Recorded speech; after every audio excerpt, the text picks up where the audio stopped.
Welcome everyone to the Existentialist Society in Melbourne, Australia. I'm David Miller, the Secretary. Today's speaker is Dr. David Newheiser, who's from the Institute for Religion and Critical Inquiry. And David's topic is hope in a secular age. David. Thank you, David. Like a lot of us, I have found that the last couple of years have tested my capacity to keep hope. I have friends who are social scientists who have been studying the way that people have responded to the COVID-19 pandemic, people like my friend Victor Counted. And they've found that the pandemic has challenged familiar forms of order, whether that's social, religious, or political, and that's placed increased pressure on the power of hope to sustain us in unsettled times. As I think all of us are probably aware, these challenges aren't distributed equally. In global perspective, less wealthy societies like South Africa or Brazil have suffered a loss of life and health that's staggering. But even in countries like Australia and the UK, where healthcare is widely available, disadvantaged communities have suffered disproportionately. At the same time, I think the last couple of years have represented a challenge to hope, even for those of us who've been spared the worst effects of the pandemic. So here in Melbourne, where I live, the pandemic quickly caused time to go funny. I think this is something that a lot of us experienced.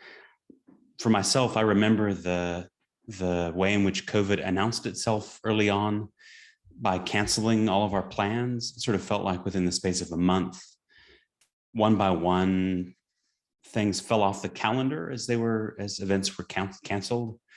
And so as the virus went from a sort of a distant rumor, something that was happening far away, to something that was sort of right on top of us, it felt like the future became increasingly formless until, as we sort of entered one long lockdown after another, life started to feel like one long beige Wednesday.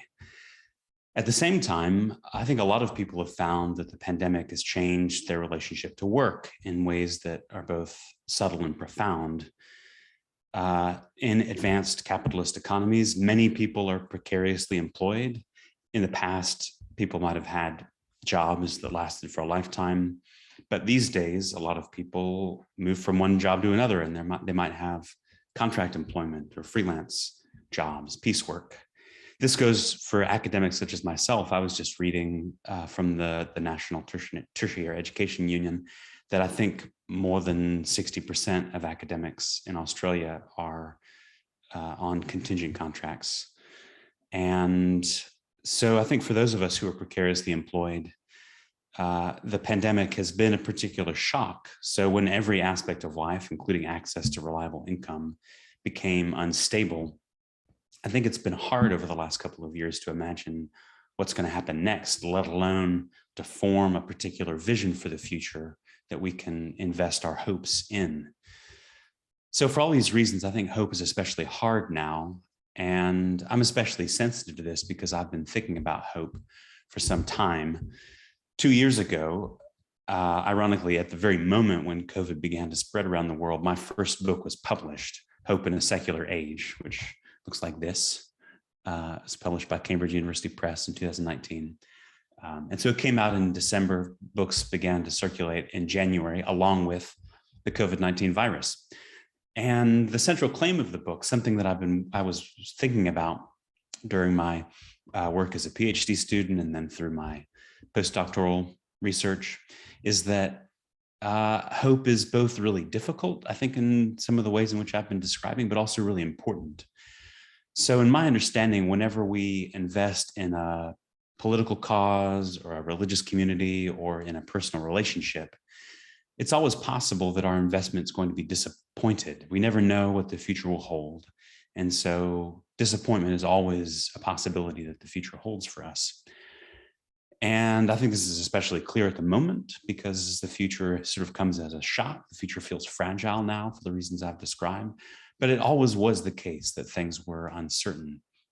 So for that reason, I think that we need hope if we're going to hold commitments of any kind, whether they're political, personal, religious, or otherwise. And that's the idea that I work out in my first book. So in the book, I try to work out this understanding of hope in relation to two main traditions. So that of negative theology, which is a tradition that has analogs in Jewish thought and Islamic philosophy, but also centrally, and this is my own expertise in the history of Christian thought, especially medieval Christian thought, on the one hand. And then the sort of second tradition that I draw on in the book is that of deconstruction, which centers around the work of this postmodern philosopher, Jacques Derrida, who died shortly after the turn of the 21st century. And these two thinkers, these two traditions are really different in a lot of ways, but I think they present a sort of understanding of hope that is similar in a way that's kind of surprising. So hope as a term has a really powerful resonance. And for that reason, it's been used in lots of different ways at lots of different times. I'm not especially concerned to insist on a single definition. That's not the sort of philosopher that I am. The thing I try to do in the book is to sort of tap into one tradition of thinking about hope, to sort of try to reflect on one of the things that hope is named. And in my understanding, this tradition, these two traditions name sort of, when they talk about hope, they're naming this capacity to hold desires that are vulnerable to disappointment. So rather than thinking about hope as simply a sort of a feeling or a wish that might be fleeting, or on the other hand, a sort of optimistic belief, for these traditions, hope is a discipline or it's a practice. It's something that it sort of centers on the will. It's an activity, something that we can sort of persist in with difficulty. It's arduous in some sense, but we can keep with it, holding desires that are vulnerable to disappointment. So as I've said, these materials that I draw on in the book, medieval Christian thought, postmodern French philosophy, they're different in lots of ways. It sort of unites. In the book, I cut across atheist and theological sources, but I think the authors that I work on share a hope that is identical in kind, although not in content. And what connects them, I think, is this commitment to an ethical practice of persistence in the face of uncertainty. And I think both of these traditions present hope as a form of affirmation that doesn't have any assurance. It's a sort of commitment to acknowledging our uncertainty, but pressing forward nevertheless. On this World Cancer Day, CTV's medical specialist Davis Favreau. Sorry, sounds like there's someone cutting in on the audio. I'm not sure who that is. It's not on my end. So in the second half of the book, I draw on this understanding of hope to unravel debates in philosophy, theology, and political theory about the relationship between religion and politics. So one of the central things that the book tries to do, as I've said, is to think about the relationship between atheism on the one hand and religious thought on the other hand. And as I've described, I think hope represents a kind of point of contact that connects people who are religious and people who aren't. And so using hope as a sort of a lens or as a meeting place, I try to think about the relationship between the secular and the religious. And I try to show that the conversation that can be had between the secular and the religious is a lot more complicated and also a lot more interesting than the loudest partisans on either side of that divide tend to acknowledge. So one of the key claims of the book is that thinking about hope in this way, it's personally enriching, I think. It can help us think about politics. It can help us to think about what religious commitment looks like. But also, I think it can help us to think about this divide between the secular and the religious. It can help us to think about what connects communities that often seem pretty distant from each other. So if you're interested in all of this, you might be interested to take a look at the book. The hardcover is ridiculously expensive because it's an academic monograph, but the paperback is very reasonably priced. It's coming out next month, so it's available for pre-order now.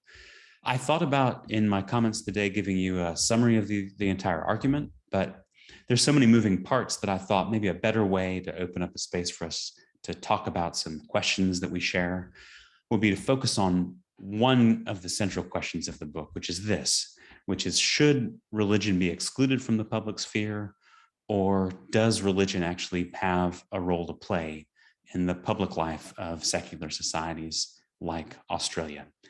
So that's going to be the thing that I'm going to focus on in my comments over the next 40 minutes or so. One of the things I hope to suggest is that the kind of hope that I develop in the book, I think it helps us to open up a new perspective on a question that's difficult, I think, for societies like Australia to think about. So as I've said, I'll talk for about 40 minutes more. There will be plenty of time for discussion. So if you have questions or if you have comments, I'll be very interested to talk things through. What I'll go on to present borrows heavily from my book, but by presenting it here in vivo, as it were, I hope to open up a sort of preface for conversation about questions that I think are very much alive, especially in light of the last couple of years in Australia, as there have been debates about the role of religious communities in questions around religious liberty and other things in Australia. So I think these questions are they're current right now, and I hope that we can make some headway in talking about them together today. So to start, I'll just give you a sketch about what I want to say about this question about the secular in particular, and the sort of problem as I see it, the problem that I'm trying to address. So because some people commit acts of violence in the name of their religious commitments, it can often seem as if religion is at odds with the pluralism of modern democracies. Whereas the public sphere ought to be open in principle to everyone, sometimes it seems like religious communities are incompatible with each other and inaccessible to outsiders. Many people worry that even when religious communities refrain from physical violence, they divide the body politic through dogma that's idiosyncratic and exclusive. Because whatever consensus used to exist around religion seems to have shattered, some people conclude that it shouldn't play a role in secular politics. This argument has been made probably most influentially by political theorists like John Rawls, who focus on the status of public discourse. So Rawls asks whether it's appropriate to appeal to religious reasoning in political debate. For reasons that I'll explain, I think this question is a little too narrow, and in his later career, Rawls complicates his earlier thinking on the question.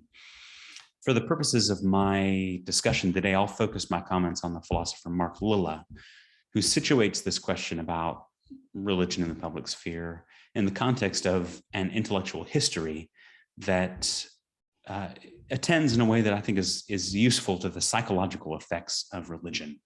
So Lilla draws on the influential early modern thinker Thomas Hobbes.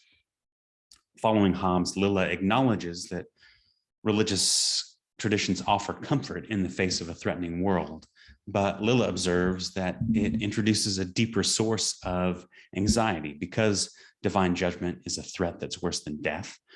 Religious belief, in his view, carries a terrifying authority. According to Lilla, religion sets in motion a vicious cycle.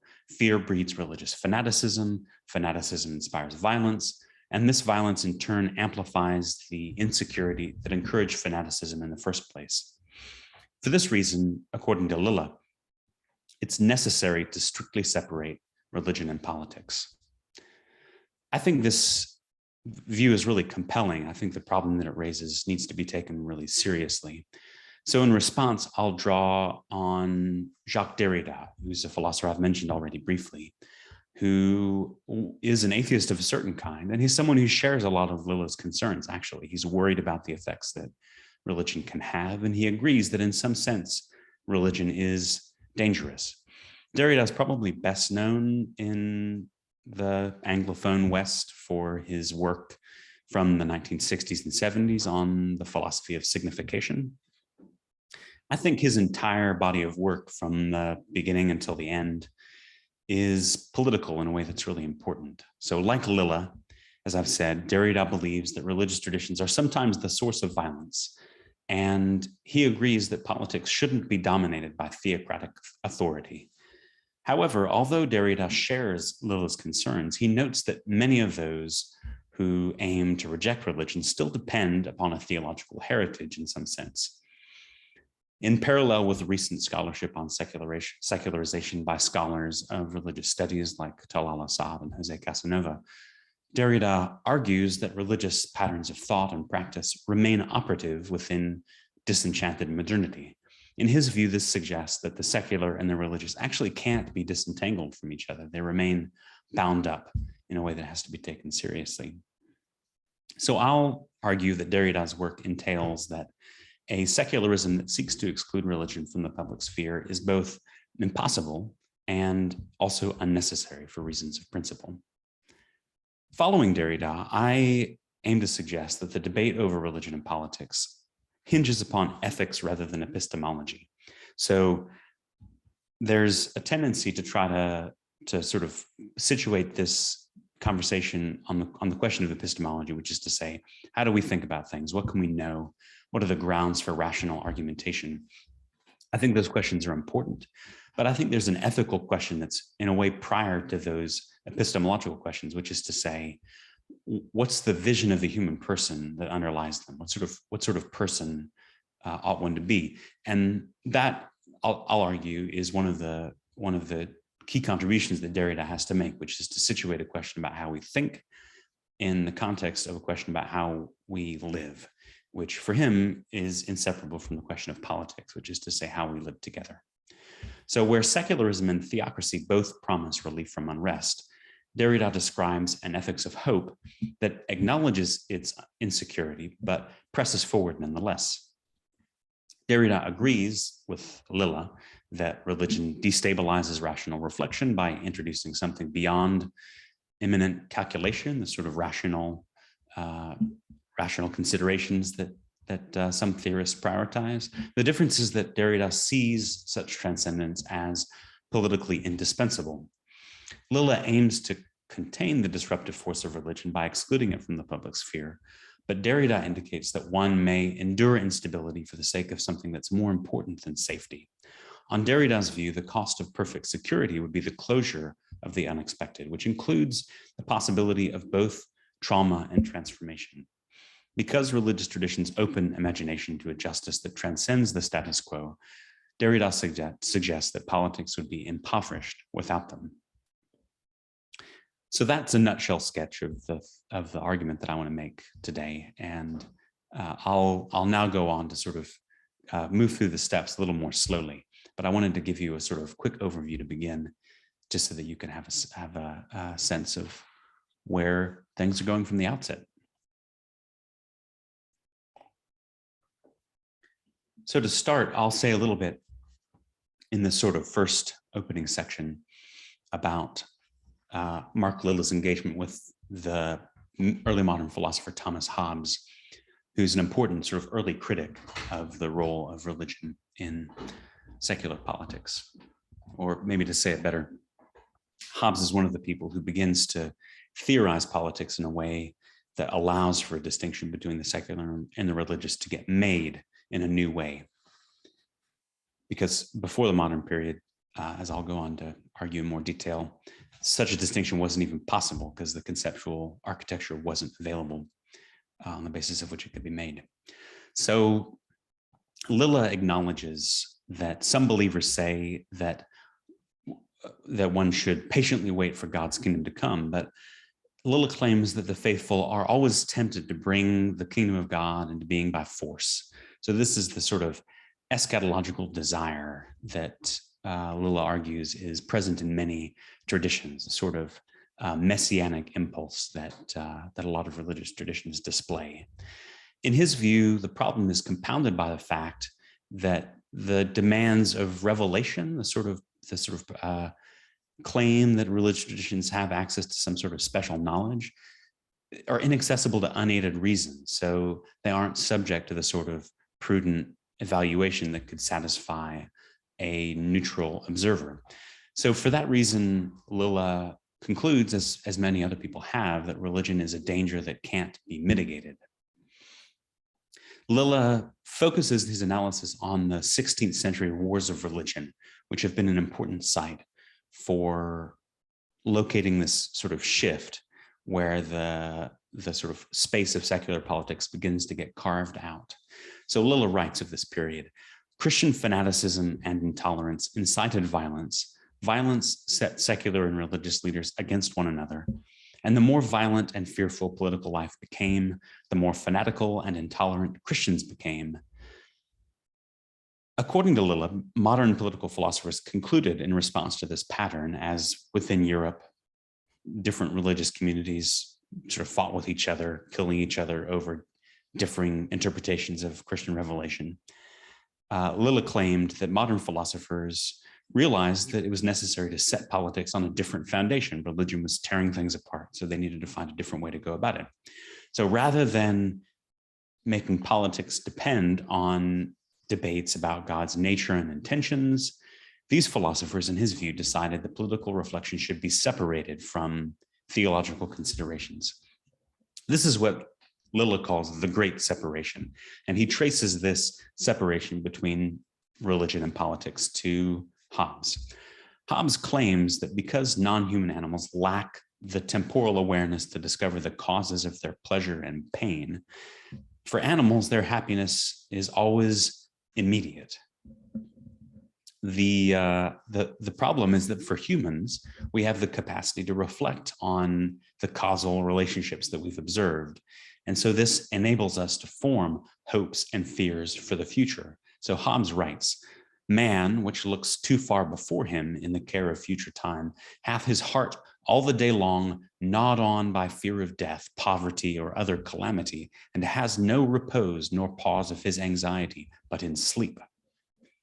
So Hobbes gives this really beautiful, vivid description of the sort of existential condition of human suffering, which Hobbes says originates in human awareness of time, because humans have this awareness that that they have a future, that they have a past. They can worry about what's going to happen, and they can hope for things that are better and worry about things that might be worse. And so, according to Hobbes, people live in the state of constant anxiety, and the only relief that we have from it is when we're asleep. So Hobbes argues that religion originates from this sort of state of constant sort of anxious rumination, that the sort of point of religion is to try to secure the future, some through the sort of promise of supernatural aid. So the sort of point of believing in a God, according to Hobbes, is to sort of promise ultimate happiness that isn't available in any other part of human life. So the problem, according to Hobbes, is that unless one has supernatural knowledge firsthand, beliefs about the afterlife always rest on some other person's authority.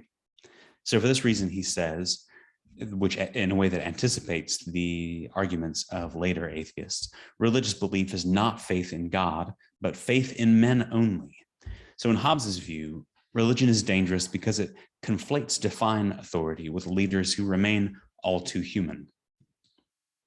So towards the end of his classic work, Leviathan, Hobbes imagines a reader who wonders why he spends so much time talking about religion in a work that's devoted to politics. Hobbes explains that the mystifications of Aristotelian philosophy mediated by medieval theology are a threat to political order. He writes, "Who will endeavor to obey the laws if he expect obedience to be powered or blown into him? Or who that is in fear of ghosts will not bear great respect to those that can make the holy water that drives them from him?"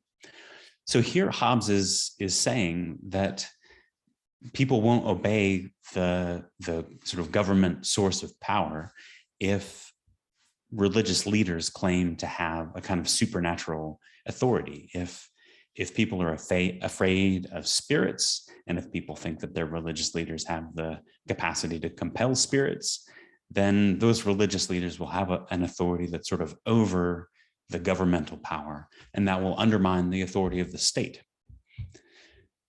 Because Hobbes thinks that the authority of the political sovereign ought to be absolute if political order is going to last, he concludes that this instability that religion introduces would be disastrous to the state.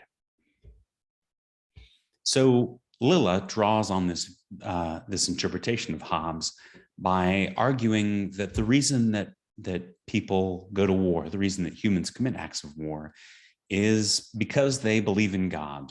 So the way Lilla puts it is that animals fight only to eat or to reproduce, but men fight to get into heaven.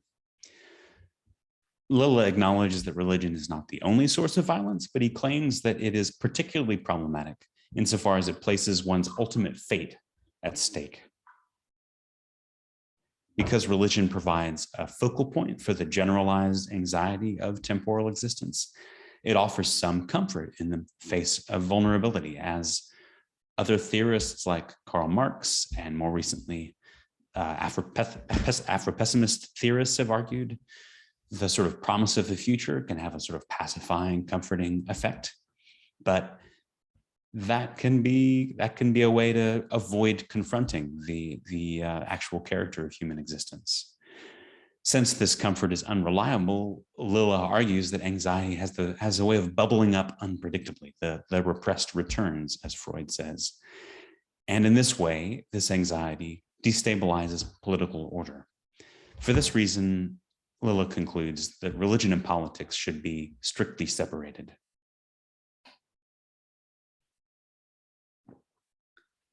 So next, I've just described why Lilla, following Hobbes, thinks that religion and politics should be separated. I'll say a bit now about why Derrida agrees that there's a danger with religion, but why he thinks that the political and the religious can't be separated so neatly. So Derrida he has a complicated biography, which I can talk about more if you want. Partly because he was raised in a sort of Jewish home. He didn't claim to be religiously Jewish in any straightforward way. He said he was an atheist of a certain sort, but his Jewish background was important to him. And partly for that reason, he often engages religious texts in his work, both Jewish texts, but also Christian and sometimes Muslim texts, often with appreciation, but also sometimes in the same sentence, he distances himself from the religious traditions that he's drawing upon. So early on in his work, Derrida often associates religion with metaphysics, which is one of the sort of key themes that he sort of sets his own deconstructive project in contrast to. But his later work is especially worried, sort of like this position that I've described from Mark Lilla. Derrida worries about the political implications of religion. So, for instance, he interprets the conflict of groups in the Middle East as a war of messianic eschatologies, and he laments that Jews and Christians and Muslims fight over Jerusalem. They make war with fire and blood, each claiming its particular perspective on this place, and claiming an original historical and political interpretation of messianism. So in this way, Derrida sort of echoing this claim that Lilla and also Hobbes and many others have made, that the religious appeal to revelation, and in particular this messianic tradition that's shared by Jews, Christians, and other traditions, that it has a sort of dangerous propensity for violence. So Derrida worries about this side of things, and he worries about the sort of destabilizing effect of religious hopes for apocalyptic transformation. At the same time, even though Derrida is committed to a form of the sort of French laïcité, which is to say a sort of French secularism in which religious groups aren't privileged over each other in the public sphere, it would be odd for Derrida to insist that religion and politics must be separated, because he frequently shows that the influence of religion persists even when it has supposedly been expunged. So actually Derrida finds this dynamic at work in the work of Thomas Hobbes, who I've just discussed. So Derrida writes of Hobbes, many expert commentators on Hobbes believe it's necessary to insist on the modernity of their concept of sovereignty, insofar as it's supposed to be precisely emancipated from theology and religion and would supposedly have finally landed on purely human soil as a political and not a theological concept, as a non-theological political concept. But things seem much more complex to me. So Derrida goes on to explain that although Hobbes claims that the state has a sort of purely human origin, he nevertheless portrays the sovereign as standing in God's place. Since Hobbes calls God the sovereign of all sovereigns, there's reason to think that when he refers to human sovereignty, the human sovereign is the sort of modeled on the divine sovereign, that the human and the divine sovereign form a pair. And so in Derrida's analysis, if sovereignty is a theological concept in this way, Hobbes doesn't separate religion and politics as strictly as Lilla says. Instead, on Derrida's reading, Hobbes continues to draw on a theological understanding of sovereignty when he's describing how politics ought to work. Like Hobbes, Lilla worries about religion partly because he takes it to assert an authority that could compete with political authority. So Lilla thinks that if a person believes in God, they'll think they have to submit to God's will. And this is the way in which Lilla thinks that religion is relevant to politics. The problem I think that Derrida is pointing to is that divine sovereignty is only something that could displace political sovereignty if the two things are the same sort of thing.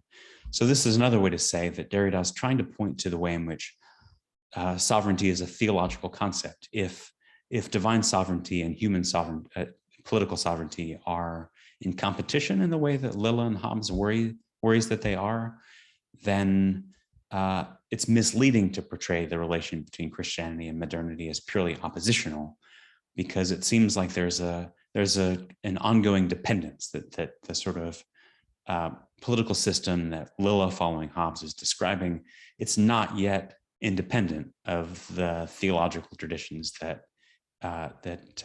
it's trying to surpass. So that's sort of one register in which Derrida is entering this debate. And actually one thing that characterizes Derrida's work, and this is a gesture that goes not only for his analysis of the sort of space of politics, but also in his critique of metaphysics, in his account of democratic hope, and many other aspects of his work. He argues that the central concepts of modern politics have a theological genealogy. So the thing that they're sort of defining themselves in contrast to, they sort of remain bound up with. This is the sort of common gesture that runs through his thought. So this is something that he describes in relation to tolerance, globalization, forgiveness, and even the concept of secularization itself. So in Derrida's view, although modernity is often portrayed as the gradual fading of religious particularity in favor of a vision of reason that's ostensibly universal, Derrida claims that the Enlightenment remains a Christian phenomenon. So where Mark Lilla treats religion primarily as a source of overt authority, so on this view, religion becomes politically relevant insofar as it tells people what to do, Derrida argues that religion remains politically significant mainly because it persists in an unconscious register.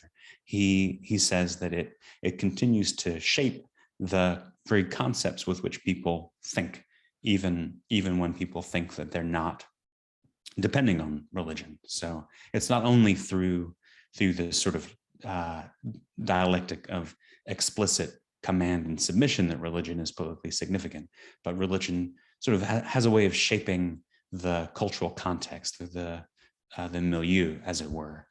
And that unconscious significance of religion, in Derrida's view, continues. And it's this recognition of the sort of unconscious reverberation of these religious traditions that allows Derrida to reflect on the relation between religion and politics without simply accepting or rejecting the hegemony of religion. And so this is the main thing I want to focus on. So that historical background is is interesting to me, mainly because I think this alternative approach that Derrida points to, where he's not trying to say that people should simply submit to the authority of religion, nor is he saying that religion should be totally excluded from the public sphere. He's trying to do a third thing, and I think that third thing is quite interesting and potentially quite fruitful. And so that's what I'll try to describe now.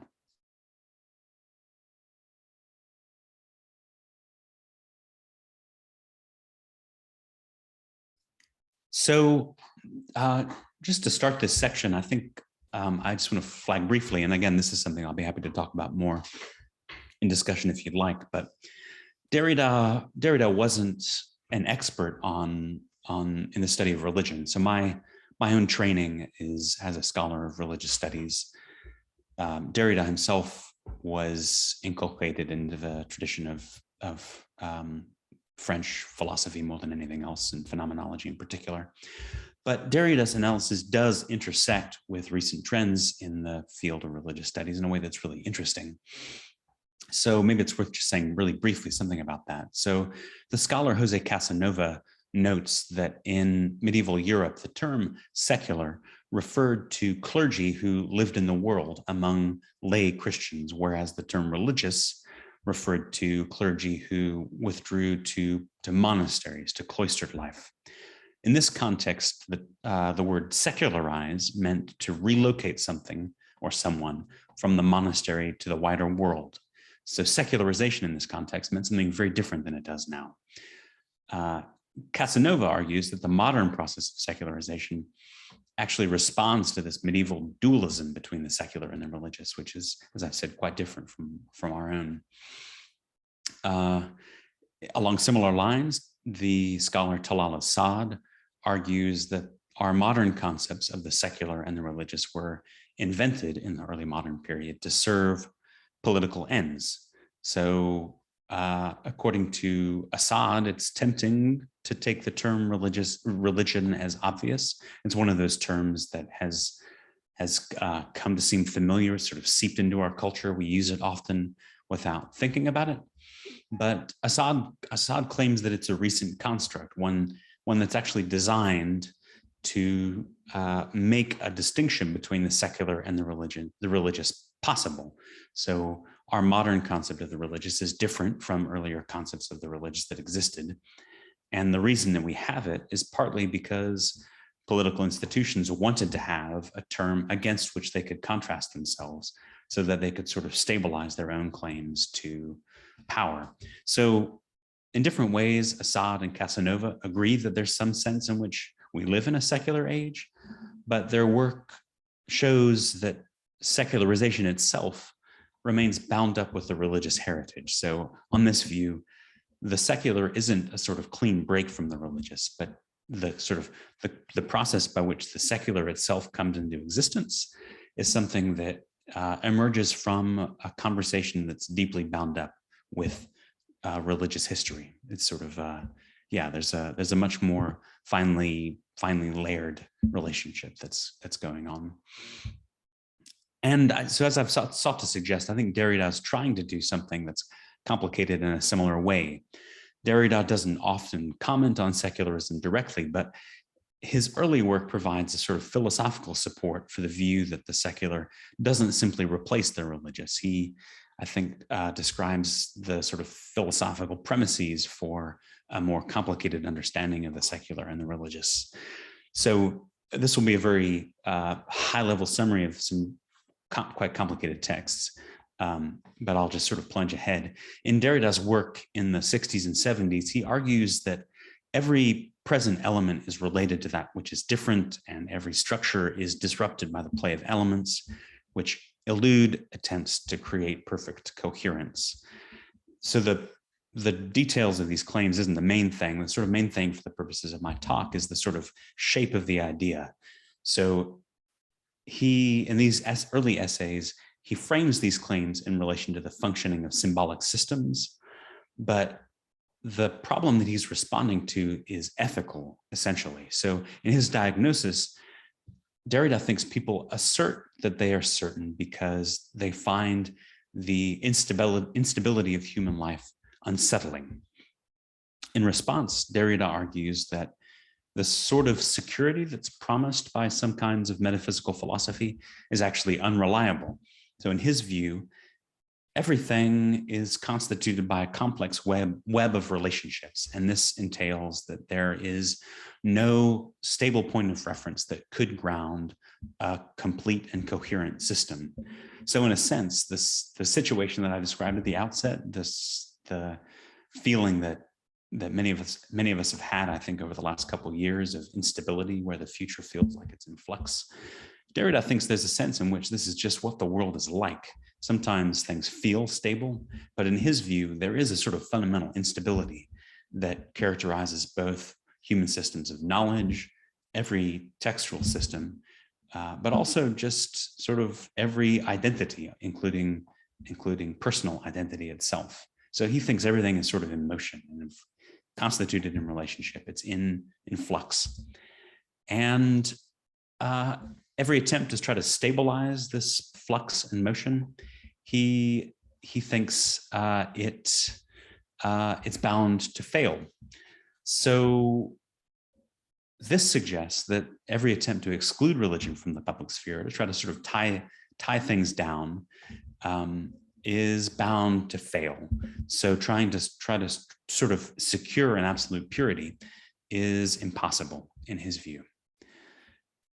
Derrida's later work makes clear that this early account of the play of meaning is implicitly political, because his claim that relation with others is intrinsic to existence applies both to textual systems, to epistemological systems, to how we know, how we think, but also to social systems, to the structure of societies. In Derrida's view, each of us is caught in a web of relationships that we can't comprehend or control. This porous impurity is exemplified by the unconscious, by the fact that our minds aren't transparent to ourselves. And this idea of the unconscious is central to Derrida's understanding of tradition. In his understanding, we are shaped by a past that we can't control, we didn't choose, and we're not fully aware of it. For this reason, even the source of our own instincts and convictions is opaque to us.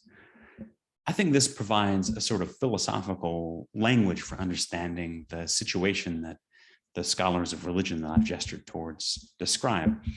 On Derrida's terms, we ought to expect that secularization depends on a religious heritage, because all of us are woven into a past that persists on the periphery of our awareness.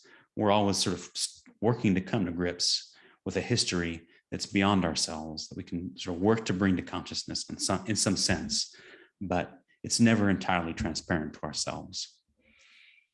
So this is sort of coming to the meat of my argument, where secularists and traditionalists both treat religion as if it's a source of dogmatic authority, and the secularists think that it's necessary to reject that source of authority, and traditionalists say that it's important to obey it.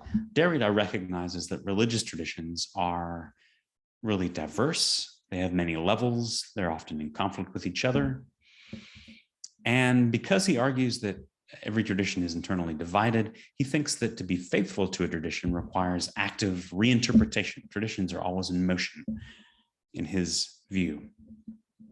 This is one of the reasons why Derrida thinks that his complex understanding of secularization is itself a form of fidelity to the legacy of the Enlightenment, this tradition that Thomas Hobbes stands at the beginning of, a sort of form of secularization that doesn't, in Derrida's understanding, doesn't need to involve the sort of strict exclusion of religion from the public sphere. In Derrida's view, the light of reason doesn't have to be simply opposed to the darkness of religion. For the reasons I've described, he suggests that Western modernity is much more complex and ambivalent than this story suggests. Although Derrida thinks that each of us as individuals, but also the societies that we live in, we're shaped by traditions that we didn't actively choose, he argues that we're responsible to test and reinterpret the traditions in which we find ourselves. So it's important in his view to acknowledge that there's this unconscious level that we can't control, but we also have to to responsibly sort of work with it, to sort of do what we can to bring it to consciousness, to make the traditions that we're a part of more just in the ways that we're able to. In his view, our task is to sift the sources of our societies and ourselves, which overlap and diverge in complex ways. So in my reading, Derrida suggests that it's possible neither to abandon religion in one leap, nor to return to the idealized piety of the past. In my view, he opens up a third possibility, which I think is much more interesting than either of those.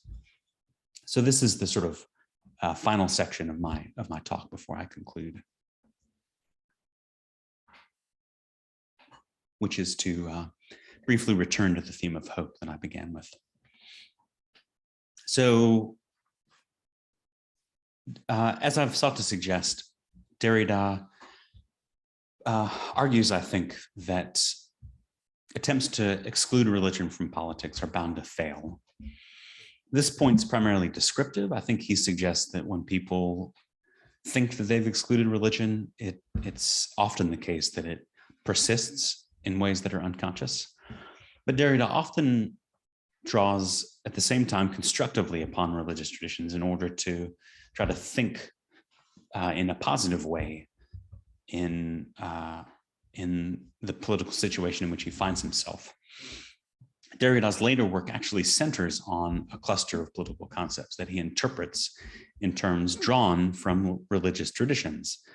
So to take a central example, Derrida argues that whereas some claim that democracy is already achieved, Derrida argues that democracy is a hope for the future rather than a present possession. This is not simply because every system of government is to some extent undemocratic. According to Derrida, democracy is unrealized in principle and not only in fact.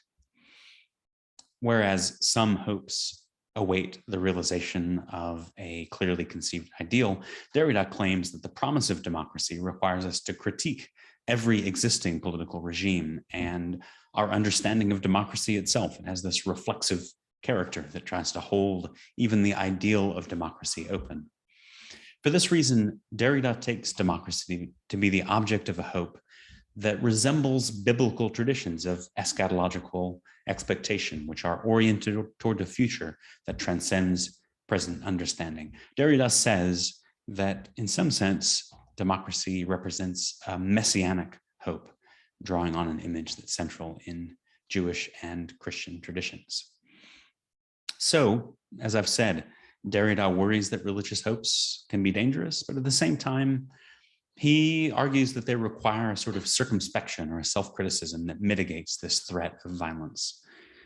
He says, ascesis strips the messianic hope of all biblical forms and even all determinable figures of the weight or expectation. It thus denudes itself in view of responding to that which must be absolute hospitality, the yes to the arrivant, the come to the future that cannot be anticipated. In Derrida's account, religious messianisms hope for a particular outcome, the coming of the kingdom of God. But at the same time, they are oriented toward a future that they themselves acknowledge to be unknowable. It's beyond the individual believer to grasp.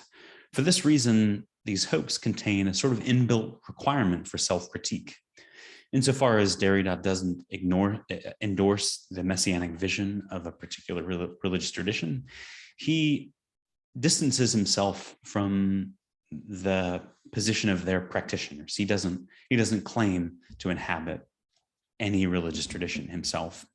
At the same time, though, he recognizes that religious eschatologies incorporate both the affirmation of particular expectations and a sort of posture of openness to the future. In similar fashion, Derrida's account of democracy as a sort of messianic hope that has to be held open, his account of democracy works with a particular conception of democracy while working to continually remind itself that any conception of democracy has to be open to revision.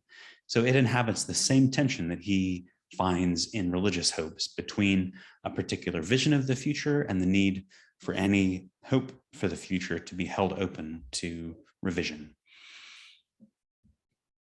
Many commentators worry that Derrida offers nothing but a sort of nebulous indeterminacy. This is something that actually Mark Lilla is a critic of Derrida on this count. Lilla writes, if Derrida throws doubt on every political principle of the Western philosophical tradition, are judgments about political matters still possible? This is the sort of worry that I think a lot of readers of Derrida have had.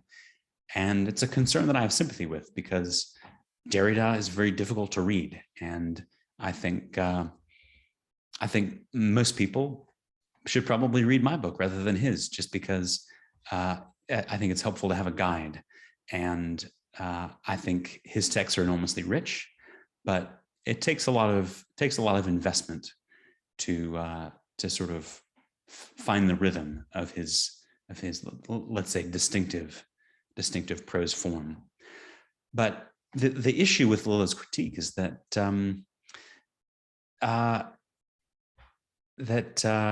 Derrida requires the critique of every expectation, but this doesn't entail that one must give up the possibility of judgment. That would be politically perilous, but it would also be impossible on Derrida's terms. So as I've said, Derrida claims that we're always embroiled in a heritage that we didn't choose, but he also acknowledges that his own account of messianic hope isn't purely indeterminate. He admits that it's indebted to particular traditions. So the key point, I think, is that on Derrida's account, democracy requires negotiation between particular hopes and a sort of indeterminate hope for the future, the need for openness to continual revision.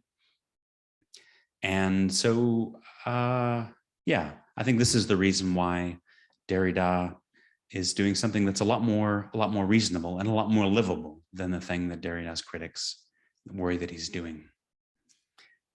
So finally, very briefly, I'll close with a final thought about where I think Derrida leaves us in relation to the question of religion, politics, and the secular. So I have argued that Derrida's account of the differential play of meaning entails that the secular can't successfully exclude its religious other, because nothing can for reasons of principle.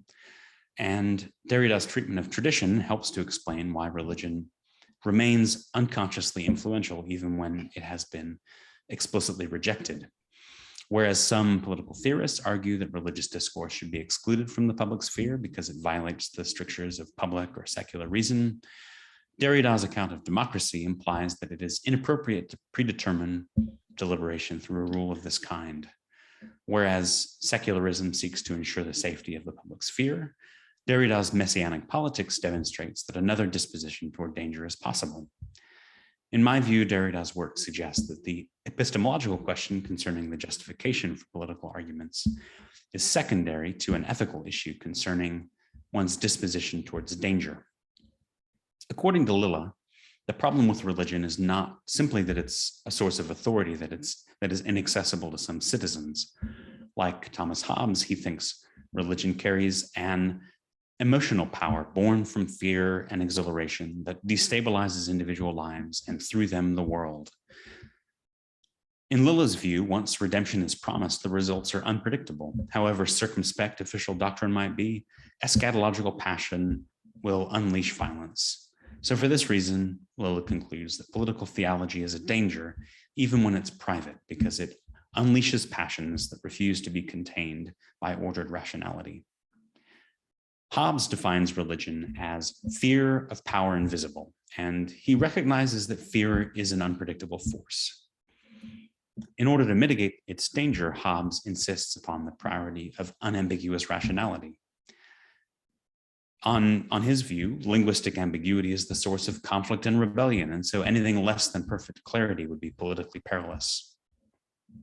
In order to preserve the priority of rational deliberation, Hobbes excludes a gratuity that would surpass self-interest, a justice that exceeds contractual obligation, and a religion that transcends comprehension.